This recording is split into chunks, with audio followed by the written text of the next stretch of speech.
Alors nous continuons le cours que nous avions commencé la fois précédente, où nous avions parlé de la source qui avait conduit nos sages à fixer pour Shabbat une Amida de 7 brachot. Et je vous avais déjà annoncé la fois précédente que nous allions arriver aussi à la tfila de Rosh Hashanah.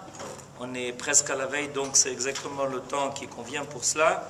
On est arrivé dans la page de la Gemara au petit 6. Alors, je lis le texte de la Gemara du Talmud que nous allons étudier aujourd'hui. Hanei Teisha de Rosh Hashanah, Keneged Mi.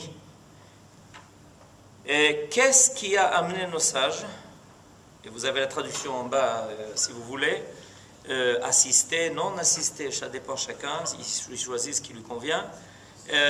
Ces 9 brachot de Rosh Hashanah, sur quoi nos sages se sont-ils appuyés pour décider de ce chiffre-là? C'est-à-dire, de là, remarque entre parenthèses, vous voyez que nos sages attribuent une importance aux chiffres. C'est-à-dire, la Gemara ne parle pas tellement ici du contenu de la tfila. Elle parle, la dernière fois nous avions essayé de comprendre pourquoi les amidot de Shabbat ont 7 brachot. La réponse était à propos du chapitre de Teilim que nous avons étudié, le chapitre 29. Maintenant, la Gemara passe à la question suivante. Pourquoi à Rosh Hashanah il y a 9 brachot? C'est-à-dire qu'on implique que chaque chiffre a une raison d'être. C'est pas, vous comprenez? En réalité, on aurait pu voir les choses autrement. On aurait pu dire, bon, qu'est-ce que nos sages ont trouvé qu'il soit important de dire à Rosh Hashanah dans la prière? Alors ils nous auraient dit, il faut prier de ci, de ça, de ci, de ça. Ok? Mais là, il commence par le contraire. Il commence par nous dire, non, il fallait qu'il y ait 9. Et d'où est la source de ces 9 brachot? Maintenant, qu'est-ce que ces 9 brachot vont-elles comporter? Ça, c'est pas marqué ici. Et il y a des modèles, nos sages savaient qu'à Rosh Hashanah, il fallait qu'il y ait une tfila qui comporte 9 brachot. Alors je veux dire, avant de continuer, en bref, c'est quoi cette tfila de 9 brachot? J'ai même avec moi un livre de Rosh Hashanah que je vous avais recommandé de commencer à vérifier. La tfila de Moussaf de Rosh Hashanah comporte 9 brachot. Les 3 premières qui ne changent jamais toute l'année, les 3 dernières qui ne changent jamais toute l'année, et il y a 3 au milieu qui sont Malchuyot, Zichronot et Shofarot. Malchuyot, Zichronot et Shofarot. La première bracha des Malchuyot, Vetimlo chata ou Adonai Elohenu me'era al kol ma'asecha. Je vous donne quelques exemples. Et ça se termine par la Khatima de la bracha qui est la suivante. Baruch ata Hashem, melech al kol haaretz, mekadesh Israël veyom hazikaron. Vous avez entendu? Melech al kol haaretz. Ça c'est Malchuyot. La deuxième bracha, Zichronot. Ata zocher ma'aseh olam. Ta zocher. Et à la fin, comment se termine cette bracha? Baruch ata Hashem, zocher haberit. Zichronot. La troisième, c'est Shofarot. Et elle se termine par la bracha. Baruch ata Hashem, shomea kol teruat amo Israël, ayom berachamim. Ce sont les 3 brachot qui sont au milieu de la tfila de Moussaf, et donc elles comportent en tout 9 brachot. Les 3 premières, les 3 dernières, et les 3 du milieu que je viens d'invoquer, qui sont Malchuyot, Zichronot et Shofarot. C'est intéressant d'ailleurs l'ordre de ces brachot, parce que c'est en fait Hachem Melech, Hachem Malach, Hachem Yimloch. Pourquoi? Hachem Melech, c'est Malchuyot. La première chose qu'il faut d'abord, c'est reconnaître que Akadosh Baruch Hu est le Melech. C'est lui qui domine la création. C'est lui qui domine l'histoire. C'est lui qui domine la nature, c'est lui qui domine l'histoire. Hachem Melech. D'abord, premièrement, tout commence par là. Et à partir de Rosh Hashanah jusqu'à Yom Kippourim compris, on va remplacer deux formules. Au lieu de dire El HaKadosh, on va dire HaMelech HaKadosh. Et au lieu de dire Melech Ohev Tzedaka Mishpat, on va dire HaMelech HaMishpat. Donc, la première chose à reconnaître, c'est Malchut Hashem. Le fait que Dieu est le roi du monde. Parce que des fois, on a le sentiment que les choses échappent un peu. Rien n'échappe. Il contrôle tout. Tout est under control. Ok? La deuxième chose, Zichronot. Hashem Melech, Hashem Malach. Akadosh Baruch Hu n'oublie rien. Il se rappelle qu'il a créé le monde, que ce monde a un plan, a un programme, que l'histoire a déjà bien avancé, qu'il y a eu des échecs et des réussites. Zichronot. Akadosh Baruch Hu se fait. Il se rappelle qu'il a un peuple, que ce peuple il a fait sortir d'Égypte, qu'il l'a amené au Har Sinaï, qu'il lui a donné la Torah, etc. Zichronot. Hashem Melech, Hashem Malach. Ensuite, Hashem Yimloch, c'est Shofarot. Pourquoi Hashem Yimloch, c'est Shofarot? Parce que le shofar, c'est le shofar de la Géoula. C'est le shofar qui vient annoncer que le roi est en route. Vous savez, quand le roi arrive, il y a des écuyers qui sont devant, comme dans les livres. Il y a des écuyers qui sont devant et qui, avec les trompettes, annoncent la venue du roi. Donc, Hashem Yimloch, le Olam Vaed. Alors, c'est facile à retenir. Hashem Melech, Malchuyot. Hashem Malach, Zichronot, le souvenir. Hashem Yimloch, le Olam Vaed, Shofarot. Alors, une fois qu'on a compris ce modèle-là, qui peut-être une fois, ça nous arrive au moins dans la vie de comprendre ce qu'on fait quand on prie à Rosh Hashanah, c'est important qu'on y arrive. Voilà que le sage se pose la question de savoir, mais pourquoi? Pourquoi? On a expliqué pourquoi. Oui, mais pourquoi? Il y a tellement de choses à dire à Rosh Hashanah. On est le premier jour de l'année, premier et deuxième jour de l'année, 2 jours de Rosh Hashanah. Il y a tellement de choses à dire. Il est clair que nos sages savaient quelque chose. Qui les a amenés, les sages, il s'agit de les sages de la grande assemblée, Anshe Knesset Agdola, qui faisait que il fallait arriver à déterminer la tfila de Rosh Hashanah, c'est le cœur de la tfila d'ailleurs, la tfila de Moussaf de Rosh Hashanah, on sonne du shofar, nous les Sfaradim, et pendant la tfila de Hamida Besheket, et pendant la tfila de Hamida, quand il y a la Chazara, avec les 30 voix qu'on a déjà entendues, colonne du shofar quand on était assis, on en arrive à 90, et à la fin de la tfila, on en rajoute 10, ça nous fait 100 colottes en tout. Pourquoi la Gemara dit, mais d'où ça leur venait? Qu'est-ce qu'ils savaient? Et ça, c'est important de comprendre, parce que très souvent, on croit que nos sages, ils sont tombés par hasard sur un verset ou sur une source quelconque, ils ont commencé à décortiquer, et ils en sont arrivés à une conclusion. Alors, aujourd'hui, on va faire la révolution. Nous, les Juifs, on aime la révolution. C'est le contraire. En réalité, nos sages savaient déjà ce qu'il fallait chercher. Ce n'est pas ce qu'on croit. La loi orale, ce n'est pas une loi. Elle est présentée comme ça. Comme s'il y a un verset, et puis on commence à le décortiquer. Et on a dit, voilà les conclusions à laquelle on arrive en décortiquant le verset par-ci, par-ça, en faisant des pilpoulim, etc. On s'est bien tiré par les cheveux la conclusion à laquelle nos sages sont arrivés. En réalité, c'est exactement le contraire. Nos sages savaient à l'avance où arriver. Ils savaient à quoi ils devaient, qu'est-ce qu'ils devaient fixer. Ils savaient parce que ça s'appelle la loi orale. C'est-à-dire qu'au Har Sinaï, on a reçu non seulement la loi écrite, mais on a reçu la tradition qui, a priori, nous a déjà tracé le chemin. Alors qu'est-ce qu'on fait? Qu'est-ce que font les sages? En chemin, ils nous disent, regardez, vous voyez, il y a des signes. On ne sait pas, C'est la tradition qu'on en a. Si vous regardez bien, si vous examinez bien les textes, vous trouverez dans les textes des signes qui vous permettront de confirmer que tout ce que nous avons transmis à travers les générations, Be'alpé, de bouche à oreille, c'est effectivement bien l'intention de celui qui a donné la Torah. Donc c'est le contraire. C'est pour ça qu'une étude de texte qui n'est pas guidée a priori par la connaissance du but à atteindre est une étude de texte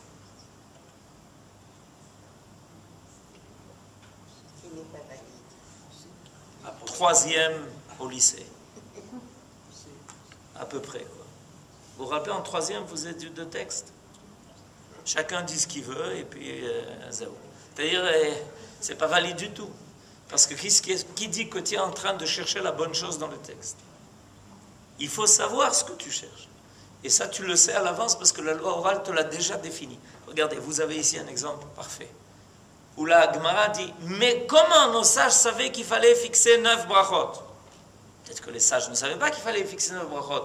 Ils en sont arrivés à 9. Pas du tout. Pas du tout.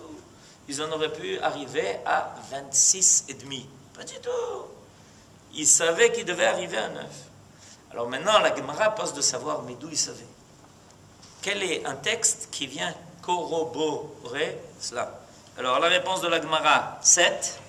Amar Rabbi Yitzchak de Min Kartigin. Quelqu'un m'a fait remarquer qu'il y a une remarque historique importante, que Rabbi Yitzchak était de Carthage.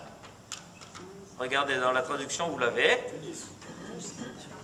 Voilà, il fallait y arriver. Sans les Tunisiens, on s'en sort.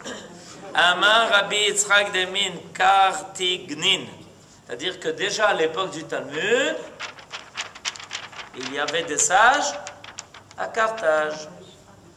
Keneged, la réponse est Keneged Tisha Hazkarot Sheamra Hana Bitfilata.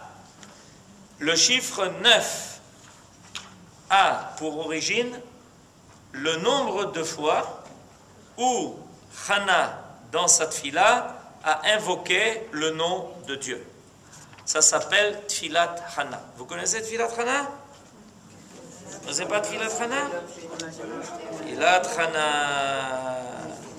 Vatit Palel Hana Vatoma Alatz Libi Badonai Rama Karni Badonai Rachav Pi Aloivai Ki Samarti Bishwatecha En Kadosh Kadonai Ki En Biltecha Ve'en Sur Keloenu Al Tarbu Tedabru Gevoha Gevoha Yetzeatak Mipichem Ki El Deot Adonai Velo Nitkenu Alilot Keshet Giborim Hatim Venichshalim Azruchaim Seve'im Balechem Niskaru Ur'evim Haddelu Adakara Yalda Shiva Verabat Banim Umlala Adonai Memitu Mechaye Morid Sheol Vayal Adonai Morish Ma'ashir Mashpil Af Meromem Mekim Me'afar Dal Meshpot Yarim Evion Lo Shivim Nedivim Vikise Kavod Enriem Kil Adonai Metzuke Eretz וישת עליהם תבל. רגלי חסידיו ישמור, ורשעים בראש ידמו, כי לא בכוח יגבר איש. אדוני, יחתו מריביו, עליו בשעים ירם, אדוני, ידין אפסי ארץ, וייתן עוז למלכו, וירם קרן משיחו. 9. Ils ne se sont pas trompés. Quel rapport? Mais c'est paradigmatique. Quel rapport entre la tfila de Moussa de Rosh Hashanah et les 9 fois où Hana a invoqué le nom de Hakadosh Baruch Hu dans sa tfila? Quel rapport? Ça a été exaucé. La réponse est que la tfila de Hana a été exaucée. J'en connais aussi pas mal. Où la tfila a été exaucée. Pardon? Yofi. La Gemara dit כנגד 9 אזכרות שאמרה חנה בתפילתה דאמר מר, parce qu'il y a un sage qui a dit, בראש השנה נפקדה שרה, רחל וחנה. Il y a 3 femmes dont la prière a été exaucée à Rosh Hashanah. Quel est le dénominateur commun de ces 3 femmes? Elles étaient stériles et elles souffraient énormément de ne pas avoir d'enfants. Et quand est-ce qu'elles ont été exaucées dans leur tfila? À Rosh Hashanah. Donc, tu vas te servir de la tfila de Hannah, qui a été dite quand? Batit Palel Hannah, qu'on vient de dire maintenant. Quand est-ce que Hannah a dit cette tfila? Hein? Après avoir eu un enfant. Après avoir eu Shmuel. Bétar. Après avoir eu Shmuel. Pardon? Parce qu'elle pleurait tant. Non, mais c'est ça, c'est avant. Alors, Vous parlez d'avant. Il y a, vous connaissez 2 tfilot. Vous connaissez la première tfila, où on voit Hannah qui est au tabernacle et qui est en train de prier devant le prophète Élie, qui la pense pour ivre. Le Kohen. Mais c'est ça ce que vous connaissez. Oui, et ça c'est le chapitre 1 du livre de Shmuel. Chapitre 1 du livre de Shmuel. Et dans le chapitre 1 du livre de Shmuel, au verset 19, וידע אלקנה את חנה אשתו, ויזכרה אדוני, ויהי לתקופת הימים ותר חנה ותלד בן, ותקרא את שמו שמואל, כי מאדוני שאילתיו. Verset 20. Mais moi je suis en train de lire le chapitre 2. Vatit Palel Hannah, c'est pas le premier chapitre, c'est le 2e chapitre. Alors vous êtes souvenu de la prière de Hannah pour avoir un enfant.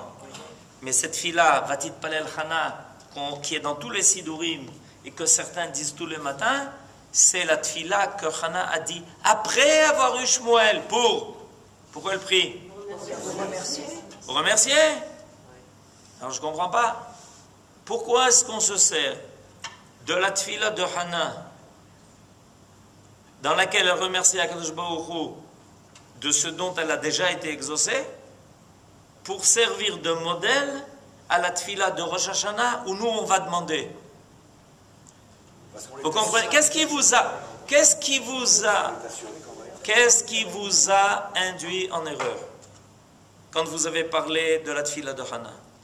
C'est que par instinct, naturellement vous dites, attendez, Nachon, on comprend maintenant, parce que Hannah a prié pour avoir un enfant, et on voit que sa prière a eu un effet, donc on se sert de la prière de Hannah en disant, nous aussi on va prier selon le même modèle, et comme ça, Kadosh Baruch Hu va exaucer nos vœux, nos demandes, nos besoins pour l'année nouvelle. Surprise, mais la tfila dont nos sages parlent ici, c'est pas la tfila où Hannah demandait un enfant, où elle a réclamé de quelque chose, pas du tout.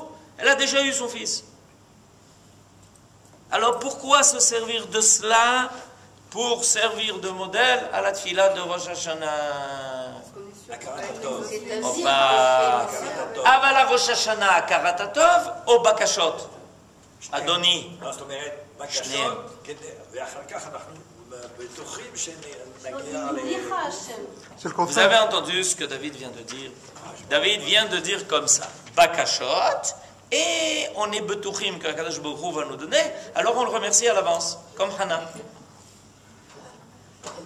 C'est l'inverse, je pense. C'est l'inverse. Oui, Yehuda dit que c'est l'inverse. C'est quoi l'inverse? C'est-à-dire, d'abord, on dit que Hachem, il exauce, il est tout-puissant, il exauce les choses. Et puis après qu'on a fait l'éloge, on fait nos demandes. Après on fait des demandes. Non, c'est pas tout à fait. C'est pas comme ça.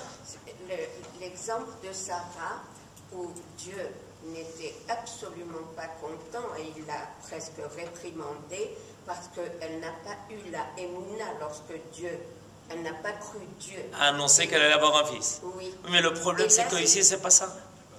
Non, parce Ici, que- c'est pas Sarah, c'est Hannah, Florence. Imlicha Hashem, dans cette- Quoi Imlicha Hashem, dans cette fille-là, Ça se réfère à la- elle glorifie Hashem. Et elle dit que c'est lui le maître de tout. Et c'est ça Après qu'elle a eu son fils. Ouais, et c'est ça qu'on veut. Après qu'elle a eu son fils. Oui. J'insiste. C'est-à-dire, c'est important que vous sachiez de quelle fille-là il s'agit ici. Vous comprenez, c'est ça la véritable clé, c'est que nos sages, ils n'ont pas pris la tefila de Hanan quand elle demande. Vous savez pourquoi? Parce qu'à Rosh Hashanah, on ne demande rien. Montrez-moi dans la tefila de Rosh Hashanah quelque chose qu'on demande. Montrez-moi. Dans le livre de Rosh Hashanah Vakasha, montrez-moi où on demande quelque chose. On ne demande rien à Rosh Hashanah. On demande quelque chose à Rosh Hashanah. D'être inscrit dans les bons livres. Hein? D'être inscrit dans À les bons livres. partir de Rosh Hashanah, pendant 10 jours, on va dire la Kadosh Baruch Hu, Zochenu Lechaim, pendant 10 jours. C'est pas particulier à Rosh Hashanah. C'est Pikoach Nefesh. Mais en réalité, on a une liste de demandes assez longue. Par rapport à l'année qui vient, par rapport à ce qu'on entend, etc. Il y a pas mal de choses qu'on voudrait. À Rosh Hashanah, on ne demande pas. Et lorsqu'on dit les À gens- Rosh Hashanah, on ne demande pas. On dit Malchuyot, Zichronot, Shofarot. On affirme. On dit également. On affirme Chazak ou Baruch. Shana Tova, Tikatem. Chazak ou Baruch. On souhaite, on fait une bracha. Les Shana Tova, Tikatev et Tichatem, c'est une bracha. Mais en réalité, on ne demande pas. C'est un souhait quand même. c'est un- Ah ouais, mais c'est quoi une bracha? Tu fais une bracha, tu rencontres quelqu'un, tu lui dis les Shana Tova, Tikatev et Tichatem. C'est la bracha, c'est d'Agamour. Mais on aurait pu s'attendre à ce qu'à Rosh Hashanah, pendant 2 jours, les Juifs se réunissent et ils commencent Ribono shel olam, ten lanu geshem, ten lanu bracha, ten lanu atzlacha, ten lanu parnasa, ten lanu shalom, ten lanu po, ten lanu nitzachon, ten lanu. Ten lanu refoua. Chacun, vous pouvez rajouter, chacun ce que vous voulez rajouter. Chacun peut rajouter ce qu'il veut maintenant. C'est vrai? Pas du tout. Zelokara. Zelokara. On ne demande pas. Abraham vient de dire bédiuk le mot qu'il fallait. On affirme. Vali et Ratson, les 2 soirs Quel de Rosh Ratson? Hashanah, dans le Seder. Ah, il faut arriver au Seder le soir de Pessah. Non, je parle de Rosh Hashanah. Pardon. Il faut arriver au Seder le soir de Rosh Hashanah, manger un tapouah, bidvash, la guide. Tov, chéti alanu, shana metuka Il n'y a rien de kidvash. personnel. Mais, Il n'y a rien de non, ma pitom. Qu'est-ce que vous voulez dire, Estelle? Vous avez posé la question tout à l'heure pour Hannah, pourquoi la tefila elle est après? Parce que c'est vraiment la transposition du passé, du présent et du futur. Comme on dit Adonai Meler, Adonai Malach, c'est la même chose. Parce qu'elle a prié avant, elle a fait sa prière une fois qu'elle a été exaucée, et elle pense au futur de ce qu'il va demander à Dieu. Attends, Yofi, on commence à s'approcher. C'est-à-dire que, non, mais, et je voulais rajouter juste encore une petite question, pour qu'à la fin on arrive à dénouer tout cela. C'est que la Gemara nous parle ici de 3 femmes. Berosh Hashanah, Nifkeda, Sarah, Rachel et Hannah. On est d'accord? Pourquoi on a choisi Hannah? Et à fait, 2, 3. Qui on a choisi? Hannah. Mais c'est la seule Akaga, qui est là. Abal Sarah, Rachel, Maïta. Oui, non, elles ont Quoi? demandé, mais elles n'ont pas fait cette. Comment vous savez? En tout cas, en tout cas, il y a fait. Je ne veux pas dire une chose pareille à propos de nos mères. Elles n'ont pas recommandé, elles n'ont pas remercié Akadosh Baruch Hu d'avoir eu finalement un enfant. Ça, je ne peux pas le dire. Par contre, c'est pas marqué. Il y a fait Kol HaKavod. C'est pas marqué. Par contre, Hannah, on a dans la Bible, mais c'est ça qui est extraordinaire. De la Torah, dans la Bible, on a trouvé important de nous dire, regarde, une femme a prié. Elle était dans le désarroi le plus total. Elle n'avait pas d'enfant. C'était pour elle la fin de tout. Elle a évoqué Akadosh Baruch Hu. Akadosh Baruch Hu l'a exaucé. Et on va te dire comment elle a remercié Akadosh Baruch Hu. Comment elle a remercié? Alors, comment elle a remercié? Elle a dit Toda, Akadosh Baruch Hu. Oh, comme tu es gentil avec moi, tu m'as donné un enfant, le plus bel enfant du monde, j'étais tellement triste, maintenant je suis tellement heureuse, etc. Mais quand on lit la tfila, c'est pas bidiouk ça. C'est pas bidiouk ça qui est marqué dans la tfila de Hana. Ça s'appelle tfilat Hana, c'est important de le savoir. Vatit palel Hana, c'est pas exactement ça. Et il y avait quelque chose dans la tfila de Hana qui a fait que quand nos sages, ils ont vu cette tfila, ils disent voilà, là est Rosh Hashanah. Là est Rosh Hashanah. Dans la tfila de Hana, on a Rosh Hashanah. On a Rosh Hashanah. Pourquoi on a Rosh Hashanah? C'est Rosh Hashanah. Où est Rosh Hashanah? Hein? Nachon, c'est ce qui vient d'être dit. Hashem Melech, Hashem Malach, Hashem Imloch. Hana fait un chidouche extraordinaire dans cette fila, extraordinaire. Hana vient d'avoir un fils. C'est la tfila après qu'elle a eu son fils. Et Hana voit son fils. Et elle sait que son fils, c'est pas une âme habituelle. Pas du tout. Ça ne peut pas être comme ça. Toutes les femmes ont des enfants. Elkana était mariée avec Pnina. Autant d'enfants qu'elle veut, elle a. Elle, Makara, Maasiti. Elkana Tzadik. Tzadik, Gadol, l'autre Tzadik. Tzadik Gadol, Tzadik Ador. Hana, Tzadeket. Vous savez que dans le nom de Hana, il y a une allusion aux 3 mitzvot des femmes. Chet, Hala, Nun, Nida, He, Adlakataner. Et Tzadeket Gmura. Elle est Tzadeket Gmura. Et elle n'a pas d'enfant. Makara. Makara, réponse très simple. Première réponse, Akadosh Baruch Hu aime la tfila de Tzadikim. Il ne leur donne pas les choses facilement. Deuxième réponse, l'âme de Shmuel est tellement particulière que pour la faire descendre sur terre, il faut Hana. Il faut qu'il y ait Hana. Il y a des âmes qui ont un tel niveau que c'est là Yored Bekalut, c'est là Pashut. Et Hana le sait ça. Elle dit que Shmuel Shaoul l'Hachem. Vous savez ce que ça veut dire Shaoul l'Hachem? Ça veut dire qu'il est prêté à Dieu. En réalité, il lui appartient. On peut dire prêté à Dieu, on peut dire prêté de Dieu. Akadosh Baruch Hu a prêté cette âme. Shaoul mi Hachem, Shemuel. Il est prêté en réalité par Dieu. Pourquoi? Pour changer la face de l'histoire d'Israël et du monde. Bâtard. Comment? Pour une raison très simple.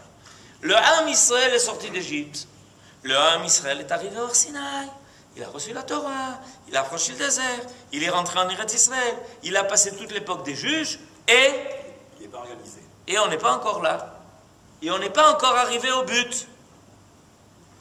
Quand Hana venait prier à Shiloh, avec son mari Elkana, ils étaient 2. À Pessah, Shavuot et Sukkot, il y avait 2. 2 et quelques autres qui les accompagnaient. Il n'y a personne. Le Ham Israël n'est pas là. Au Mishkan Shiloh, il n'est pas là. Et où le Beth Amikdash? Il n'est pas là.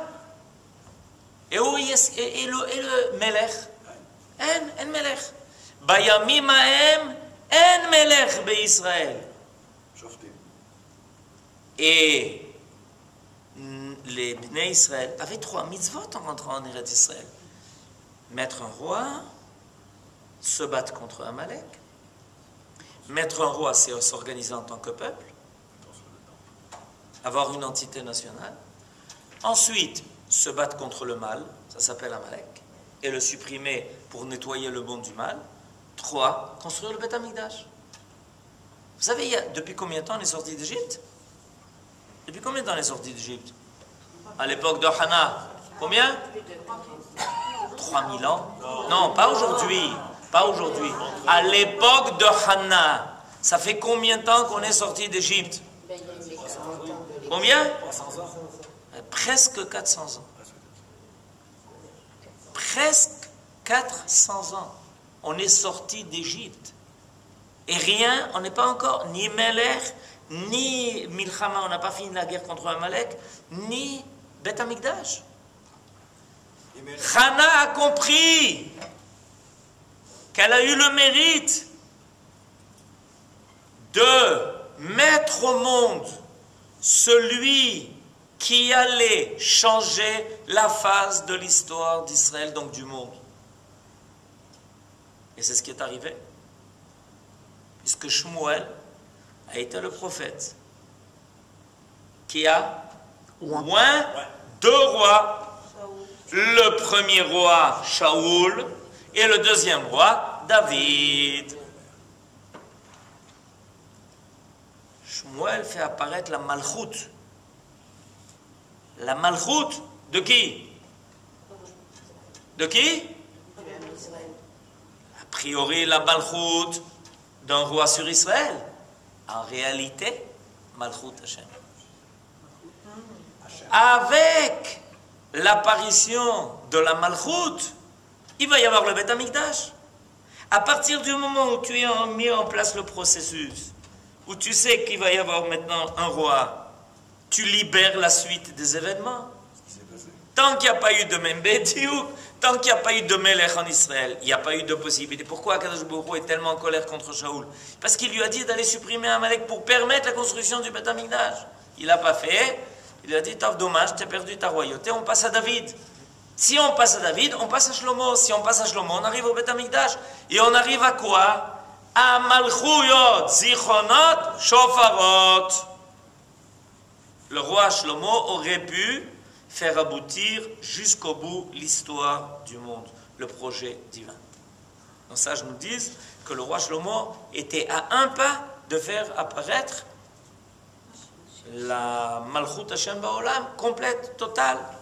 Il y a le Beth Amikdash, il y a la paix, il y a le Beth Amikdash. Tout le monde reconnaît Israël, tout le monde comprend que Israël c'est le cœur du monde. On est presque arrivé. Au dernier moment, il y a quelque chose qui a cloché. Mais sans ça, on est arrivé. Hana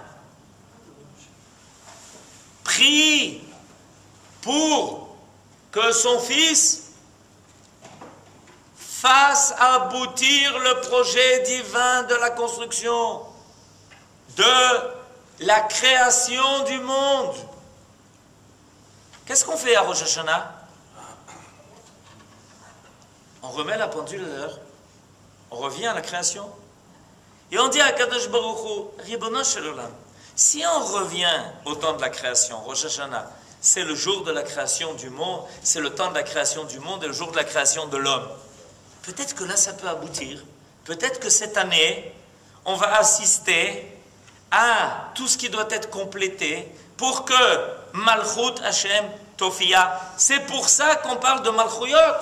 C'est pour ça qu'on parle de Zichronot. C'est pour ça qu'on dit Jarot. Parce qu'on veut avoir aboutir le projet divin. Et si la Malchut apparaît, tout le reste s'arrange.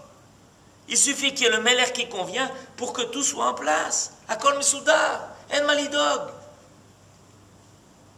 Où est-ce que nos sages ils ont repéré ça? Dans la Tfilat Hana. Où Hana invoque 9 fois le nom de Dieu.